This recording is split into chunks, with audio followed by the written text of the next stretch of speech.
श्री सत्यनारायण व्रत कथा का दूसरा अध्याय।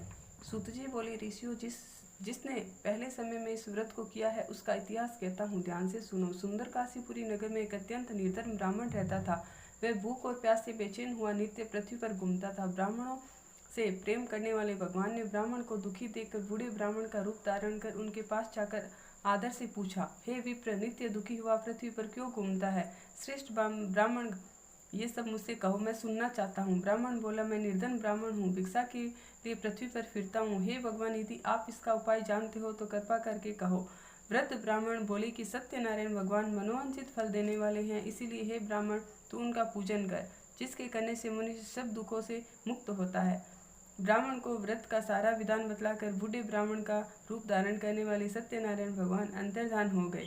जिस व्रत को वृद्ध ब्राह्मण ने बतलाया, मैं उसको अवश्य करूँगा, ये निश्चय करके वह उस रात में सोया नहीं। वह सवेरे उठकर सत्यनारायण के व्रत का निश्चय कर भिक्षा के लिए चला। उस दिन उसको भिक्षा में बहुत धन मिला, जिससे बंधु बांधवों के साथ उसने सत्यनारायण का व्रत किया। इसके करने से वह विप्र सब दुखों से छूटकर अनेक प्रकार की संपत्तियों से युक्त हुआ। उस समय वह विप्र हर मास व्रत करने लगा।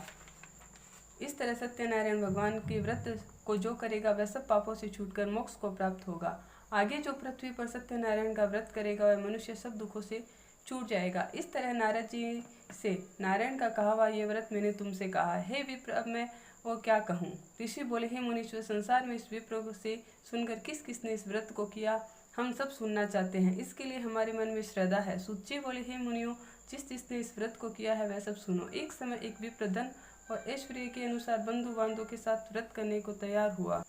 उसी समय एक लकड़ी बेचने वाला बूढ़ा आदमी आया और बाहर लकड़ियों को देखकर विप्र के मकान में गया। प्यास से दुखी लकड़हारा उनको व्रत करते देखकर विप्र को नमस्कार कर कहने लगा, आप ये क्या कर रहे हो और इसका करने से क्या फल मिलता है? कृपा करके मुझे कहो।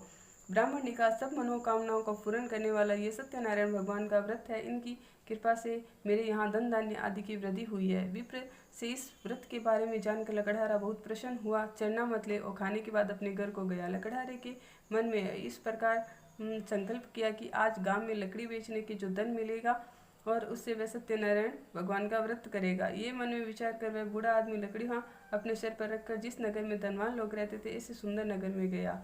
उस रोज वहां उसे उन लकड़ियों का दाम पहले दिनों से चौगुना मिला।